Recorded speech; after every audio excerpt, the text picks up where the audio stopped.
অবরোধকারীদের ভুয়া আখ্যা দিয়ে প্রকৃত জুলাই যোদ্ধাদের হামলা, পুলিশের লাঠিপেটায় শাহবাগ ফাঁকা। জানাবো নির্বাচন নিয়ে যেন ধোঁয়াশা কাটছেই না। ভারত মার্কিন সম্পর্ক বেশ কিছু পরিবর্তন ও চ্যালেঞ্জ অতিক্রম করছে বলছে নয়াদিল্লি। এবং সর্বশেষ জানাবো নির্বাচনে কুরআনের পক্ষে শক্তিকে বিজয়ী করতে হবে বলছে জামায়াত নেতা। শুনছিলেন সংবাদ শিরোনাম, এবারে বিস্তারিত। অবরোধকারীদের ভুয়া আখ্যা দিয়ে প্রকৃত জুলাই যোদ্ধাদের হামলা, পুলিশের লাঠিপেটায় শাহবাগ ফাঁকা। জুলাই সনদ ও ঘোষণাপত্রের দাবিতে টানা ৩২ ঘণ্টা শাহবাগ অবরোধ করে রাখা জুলাই যোদ্ধা সংসদ নামের একটি প্ল্যাটফর্মকে অবশেষে অবরোধ করে সরে যেতে বাধ্য করেছে একদল ছাত্র জনতা। তারা নিজেদের প্রকৃত জুলাই যোদ্ধা দাবি করে ওই আন্দোলনকারীদের ভুয়া বলে আখ্যায়িত করে। আজ সন্ধ্যা ৬টার দিকে শাহবাগ মোড় থেকে আন্দোলনকারীদের সরিয়ে যান চলাচল স্বাভাবিক করা হয়। এ সময় পুলিশের পক্ষ থেকেও কিছুটা লাঠিপেটা করা হয় বলে জানিয়েছেন প্রত্যক্ষদর্শীরা। এর ফলে দীর্ঘ ৩২ ঘণ্টা পর শাহবাগ ও আশপাশের এলাকায় যান চলাচল স্বাভাবিক হয়। এ বিষয়ে জানতে চাইলে রমনা বিভাগের উপ পুলিশ কমিশনার মাসুদ আলম বলেন, আমরা খুব বেশি লাঠিপেটা করিনি। যারা এসব অবরোধকারীদের সরিয়ে দিয়েছেন তারা দাবি করেছেন ভুয়া পরিচয়ে কেউ শাহবাগ অবরোধ করে থাকলে প্রকৃত যোদ্ধাদের সুনাম নষ্ট হয়। ফেসবুকে বিষয়টি নিয়ে অনেক আলোচনা হচ্ছে, আর তা দেখে হাসপাতালে চিকিৎসাধীন প্রকৃত আহত তরুণেরা শাহবাগে এসে তাদের উঠিয়ে দিয়েছেন। দুই পক্ষ যেন বড় ধরনের কোনো ঝামেলা না হয়, পুলিশ সেটা দেখেছেন। আন্দোলনকারীদের সরিয়ে দেওয়া প্রকৃত জুলাই যোদ্ধাদের একজন আব্দুল খালেক বলেন, সরকার যদি সনদ না দেয় আমরা ৫ তারিখে আবার নামবো, কিন্তু দিনের পর দিন মানুষকে কষ্ট দিয়ে আমরা আন্দোলন করতে চাই না। এরা কিছু স্বার্থ নিয়ে এখানে বসেছিল। এর আগে সরেজমিনে দেখা গেছে শাহবাগ মোড় জুড়ে ব্যানার ফেস্টুন হাতে বসেছিলেন জুলাই যোদ্ধা সংসদের সদস্যরা। তারা স্লোগান দিচ্ছিলেন, জুলাই সনদ দিতে হবে, টালবাহানা চলবে না, অন্তর্বর্তী সরকার জবাব দাও। এর ফলে শাহবাগ, মৎস্য ভবন, কাঁটাবন ও ইন্টারকন্টিনেন্টাল মোড় সহ আশপাশের এলাকায় তীব্র যানজট সৃষ্টি হয়।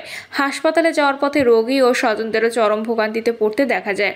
পথচারী লিয়াকত হোসেন বলেন, ১ ঘন্টার পথ এখন ৩ ঘন্টা লাগছে, এটা মেনে নেওয়া কঠিন। মহিদুর নামের এক ব্যক্তি বলেন, আমার ছেলেও একজন জুলাই যোদ্ধা। শাহবাগ অবরোধের কারণে গাড়ি আটকে থাকায় ফার্মগেট নেমে বৃষ্টির মধ্যে হেঁটে হেঁটে ঢাকা মেডিকেলে যাচ্ছি। তিনি এই দুর্ভোগ দেখে আক্ষেপ করে বলেন, নতুন বাংলাদেশ তো এমন হওয়ার কথা ছিল না। নির্বাচন নিয়ে যেন ধোঁয়াশা কাটছেই না। কয়েকদিনের মধ্যে নির্বাচনের তারিখ ঘোষণার কথা শোনা গেলেও নির্বাচন নিয়ে যেন ধোঁয়াশা কাটছেই না। এর নেপথ্যে রয়েছেন কতিপয় রাজনৈতিক দলের দাবি দেওয়ার আধিক্য এবং বিতর্কিত কর্মকাণ্ড। বিশেষত যে ছাত্রদের নেতৃত্বে জুলাই গণঅভ্যুত্থান সংগঠিত হয়েছিল, সেসব মেধাবী ও সাহসী শিক্ষার্থীদের একটি রাজনৈতিক দল গঠনে উদ্বুদ্ধ করা এবং সেই দলের প্রতি সরকারের পক্ষপাতের কারণে অনেকে এনসিপিকে কিংস পার্টি বলে অভিহিত করেছেন। গণতান্ত্রিক উত্তরণ প্রক্রিয়ার সাথে কিংস পার্টি কোনো ইতিবাচক বিষয় নয়। এর মধ্য দিয়ে দেশের সম্ভাবনাময় তরুণ নেতৃত্বের অপূরণীয় ক্ষতি হচ্ছে। নেতৃত্বের যোগ্যতা ও অভিজ্ঞতা অর্জনের আগেই তারা এখন নানা রকম বিতর্কে জড়িয়ে পড়ছে। চাঁদাবাজি, ক্ষমতার অপব্যবহার, মব জাস্টিসের মতো বিষয়গুলোর সাথে তাদের নাম জড়িয়ে যাচ্ছে। জুলাই অভ্যুত্থানে নেতৃত্ব দেওয়া সাহসী তরুণদের এমন বিতর্কিত ও ভাব মর্যাদার জন্য হানিকর অবস্থা বর্তমান রাজনৈতিক বাস্তবতাকে আরও জটিল করে তুলেছে। এই হলো বাস্তবতার সর্বসম্মত উপায়ে জরুরি সংস্কার প্রস্তাব, পতিত স্বৈরাচারের বিচার এবং জুলাই সনদ গ্রহণের মধ্য দিয়ে অন্তর্বর্তী সরকারকে দ্রুততম সময়ে নির্বাচনের তারিখ ও শান্তিপূর্ণ উপায়ে ক্ষমতা হস্তান্তরের পরিকল্পনা ঘোষণা করতে হবে। গতকাল রাজধানীতে ডেমোক্রেসি ডায়াস নামক একটি বেসরকারি সংস্থা আয়োজিত এক বিশেষ সেমিনারে বিএনপির স্থায়ী কমিটির সদস্য ডক্টর আব্দুল মঈন খান নির্বাচনের তারিখ ঘোষণা করা হলে দেশের আইনশৃঙ্খলা পরিস্থিতি স্বাভাবিক হয়ে যাবে বলে মন্তব্য করেন। সেমিনারে আয়োজক সংস্থা ডেমোক্রেসি ডায়াস বাংলাদেশের চেয়ারম্যান ডক্টর আবদুল্লাহ আল মামুন বিশ্বের ২৬টি দেশে অন্তর্বর্তী সরকারের সাফল্য ব্যর্থতার একটি গবেষণা ফলাফল তুলে ধরে বলেন, এর মধ্যে ১৬টি দেশই খুব অল্প সময়ের মধ্যে নির্বাচন আয়োজন করতে সক্ষম হয়েছে। অনুষ্ঠানের বক্তা সিপিডির ফেলো ডক্টর দেবপ্রিয় ভট্টাচার্য অন্তর্বর্তী সরকারের এক্সিট প্ল্যান বা বিদায়ের সময়সূচি ঘোষণার সময় এসেছে বলে মন্তব্য করেন। তিনি বলেন, সংস্কার একটি চলমান প্রক্রিয়া, প্রয়োজনীয় সংস্কার করতে হবে, এর কম বা বেশি নয়। অন্তর্বর্তী সরকারের এসব সংস্কারের কতটা পরবর্তী নির্বাচিত সরকার বৈধতা দেবে তা এখনই চিন্তা করতে হবে। অন্তর্বর্তী সরকারের উপর নানামুখী চাপ, বিতর্ক ও ব্যর্থতার কারণে সমাজে বিরূপ প্রভাব সৃষ্টি হয়েছে।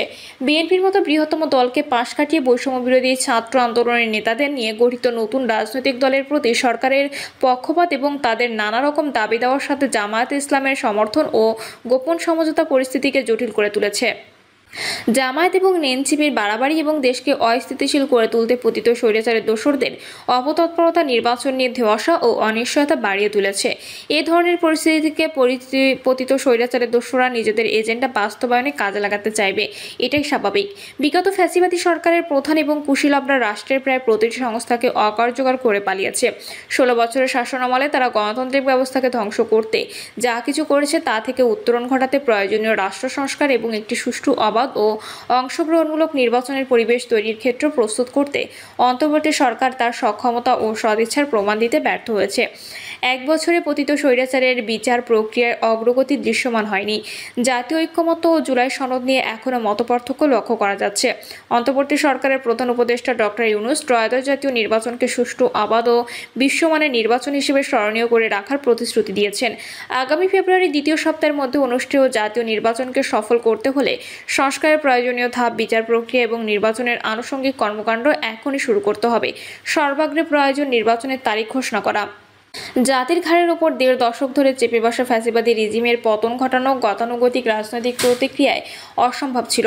ফ্যাসিবাদী রিজিম নিজেই সে পথ বন্ধ করে দিয়েছিল। হাজার হাজার ছাত্র জনতা রাজপথে রক্ত দিয়ে, জীবন দিয়ে স্বৈরাচারের পতন ঘটিয়ে জাতিকে নতুন স্বাধীনতা এনে দিয়েছে।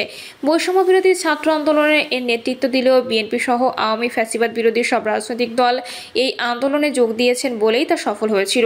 এই কারণে পতিত ফ্যাসিস্ট রিজিমের সুবিধাভোগী ও দোসরদের বাইরে সব রাজনৈতিক দলের নেতাকর্মীরাই জুলাই গণঅভ্যুত্থানের অংশীজন।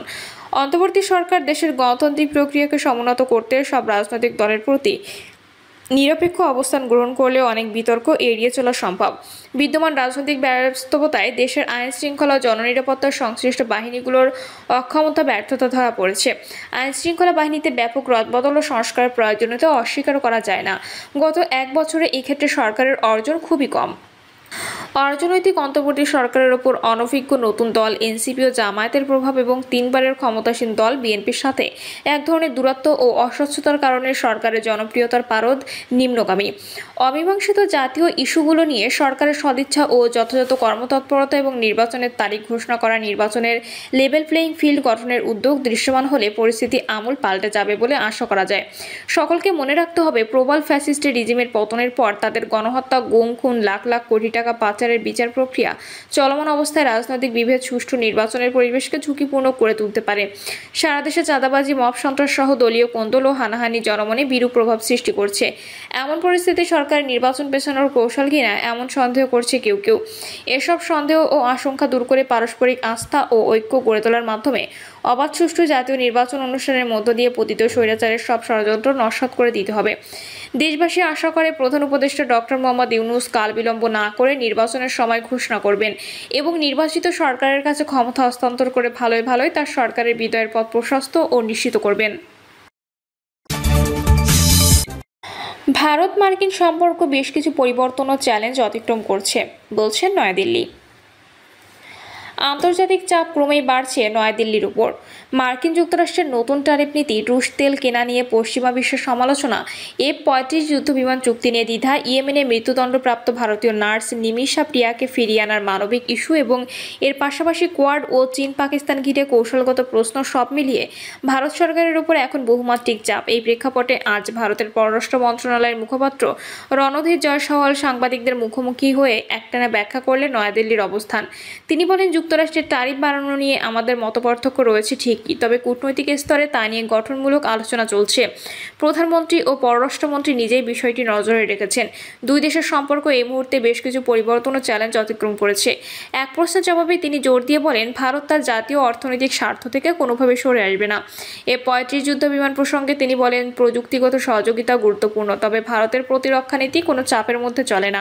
যৌথ মূল্যায়ন চলছে, সিদ্ধান্ত সময় নিয়ে হবে। রুশ তেল প্রসঙ্গে রণধীর জয়সওয়াল সাফ জানিয়েছেন, ভারতের শক্তি, নিরাপত্তা ও মূল্যস্ফীতির বাস্তবতা মাথায় রেখেই তারা তেল কিনছে।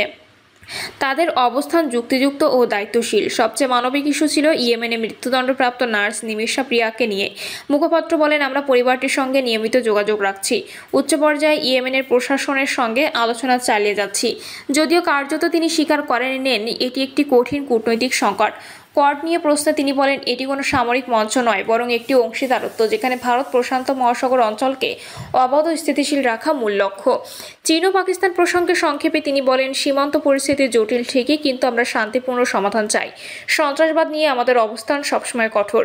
সবশেষে তিনি বলেন, বিশ্ব এখন ভারতের সঙ্গে সহযোগিতা করতে আগ্রহী। আমরা সংলাপ ও বাস্তবতা ভিত্তিক কূটনীতি মেনে চলি। ভারতের অবস্থান আন্তর্জাতিক মঞ্চে দায়িত্বশীল ও পরিণত।